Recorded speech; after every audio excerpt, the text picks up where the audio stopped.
Приятели, вие гледате Headhunters Vlog. В момента сме в град Солун на най-мащабното събитие в Европа за обучение, а точно Hairfest Greece. Приятели, в момента съм с нашия приятел Андрей Балу, който репрезентира България за първи път на този чудесен фестивал Hairfest Greece. Вчера той бил на сцена и много впечатли местните, обаче в момента не ме интересуват впечатления на останали хора, ме интересуват впечатления конкретно на нашия герой. Така че, Андрей, какво за тебе е бил този Hairfest Experience? Може да разкажеш малко повече. Ама първо, експириенс за мен е да видя как можем да работим по друг начин като екип.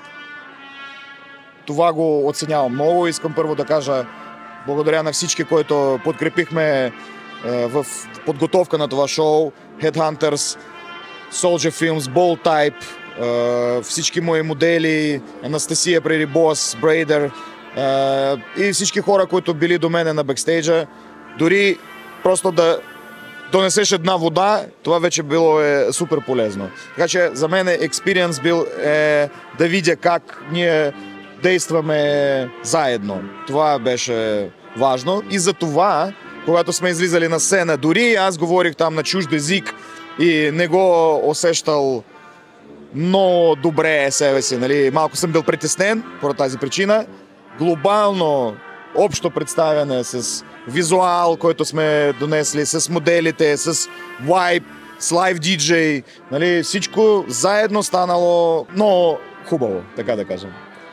Разкажи малко, какво беше вчера твоето изявление на шоу, какво си показа, какво ще да донесеш като меседж с твоята част? Да, значи основна идея била просто да обясня на нова генерация на барбери защо трябва да знаят своето минало и да го уважават.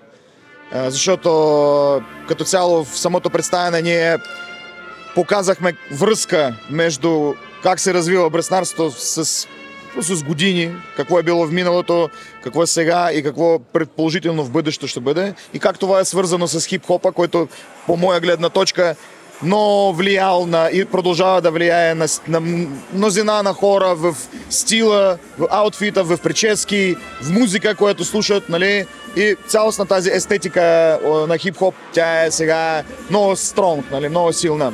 Затова основна идея е била да покажем как всичко се развива, как хип-хопа влияе на това нещо и давам някаква посока по моя преценка на къде трябва да гледаме и това, като разбирате, свързано с нови технологии, нали, с AI, с нещо роботизирано и такова.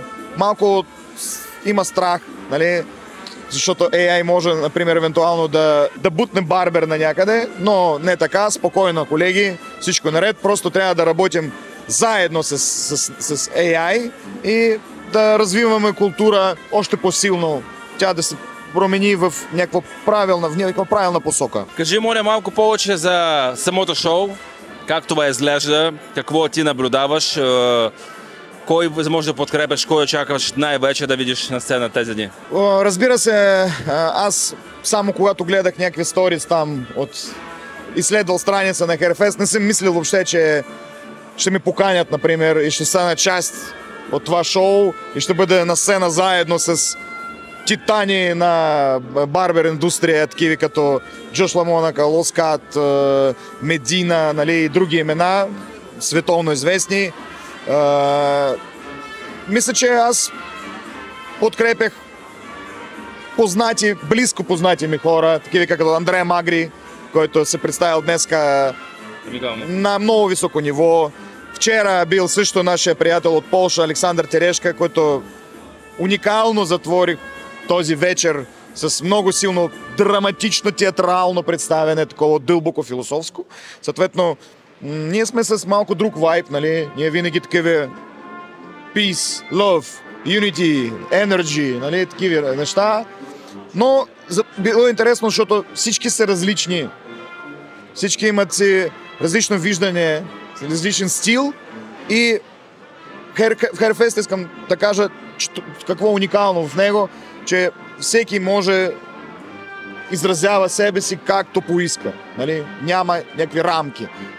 Тази прекрасна сцена, светлини, супер екрани, нали, това всичко създава определена атмосфера, нали, определен вайб до тебе, ти се чувстваш като рокстар, наистина. Като суперзвезда, не знам. Като Трейвис Скот съм днеска. Благодаря. Кажи малко повече за хора, които в момента не дойдоха и са останали в София покрай работа или своите някакви неща.